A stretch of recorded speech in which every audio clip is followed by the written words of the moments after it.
안녕하세요. 지식 카페입니다. 1917년 12월 6일 아침 캐나다 헬리팩스. 도시는 평소처럼 분주했고 항구에서는 선박들이 바쁘게 오가고 있었습니다. 그러나 단 한 번의 충돌, 단 하나의 불씨가 도시를 지옥으로 바꿔놓을 줄은 아무도 알지 못했습니다. 9시 4분 역사상 가장 강력한 인공 폭발이 발생했습니다. 순식간에 2,000명이 사망하고 9,000명이 부상을 입었습니다. 헬리팩스는 불길과 잿더미 속에서 비명을 삼켜야 했습니다. 이제 그날의 비극을 되짚어 보겠습니다. 당시 헬리팩스 항구는 전쟁 물자를 실은 배들이 모이는 북미 최대의 군사 요충지였습니다.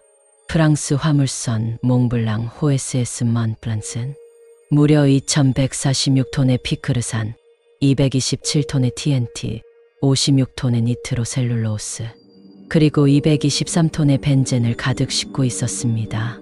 배 한 척에 실려있는 이 화물들은 헬리팩스 전체를 날려버릴 만큼 강력한 폭발성을 가지고 있었습니다.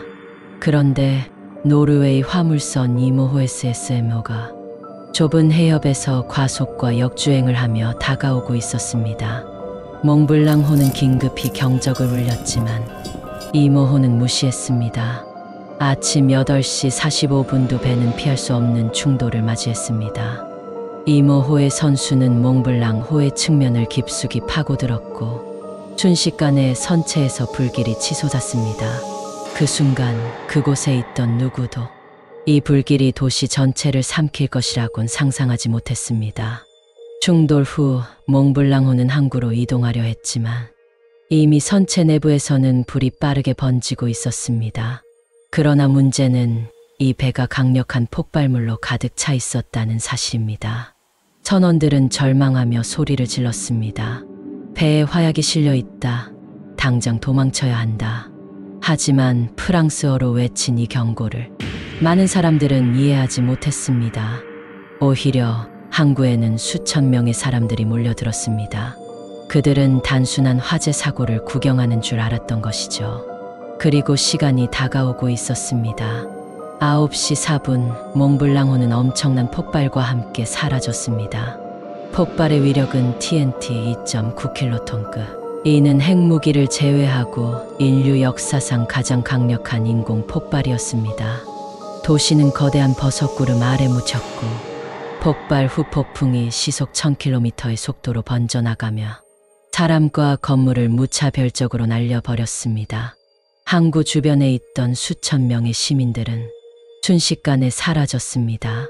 거리는 피로 물들었고 공기는 절규로 가득 찼습니다.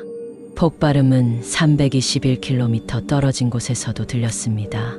그리고 얼마 지나지 않아 하늘에서는 눈이 내리기 시작했습니다. 헬리팩스의 인구는 6만 5천 명, 그중 2천 명은 그날 즉사했습니다. 부상자는 9천 명 이상. 도시 기능은 완전히 마비되었습니다. 하지만 비극은 거기서 끝이 아니었습니다.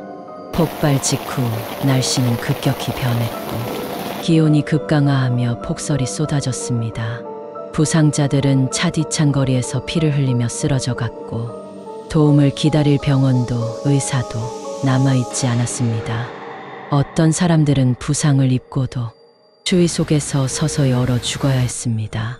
사고 후 캐나다 정부는 이 참사가 독일군의 공격일 가능성이 있다며 패닉 상태에 빠졌습니다.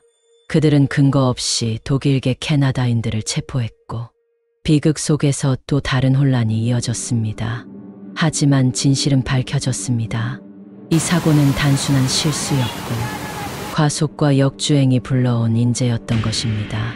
그럼에도 불구하고 헬리팩스 시민들에게는 남겨진 것이 없었습니다. 도시는 초토화되었고 가족을 잃은 이들은 망연자실한 채 폐허 속에서 살아남아야 했습니다. 헬리팩스 폭발 사고는 단순한 선박 충돌이 아니었습니다. 이것은 역사상 가장 참혹한 인재 중 하나였고 한순간의 실수가 얼마나 큰 대가를 치르게 하는지 보여주는 끔찍한 교훈이었습니다. 오늘날까지도 캐나다는 이날을 추모하며 그날 희생된 2,000명을 기억하고 있습니다. 이 사건은 단순한 과거의 비극이 아닙니다. 우리는 이것을 교훈 삼아 다시는 같은 실수를 반복하지 않아야 합니다. 1917년 헬리팩스는 불타올랐고 2,000명의 생명이 사라졌습니다. 도시는 폐허가 되었고 사람들은 망연자실했습니다. 이것은 우리가 기억해야 할 역사입니다. 그날의 불길 속에서 무엇이 잘못되었는지를, 어떻게 다시는 같은 일이 반복되지 않게 해야 하는지를 말입니다. 여러분은 이 사건에 대해 어떻게 생각하시나요? 댓글로 의견을 남겨주세요. 그리고 더 깊이 있는 이야기로 다시 찾아오겠습니다. 구독과 좋아요 잊지 마세요.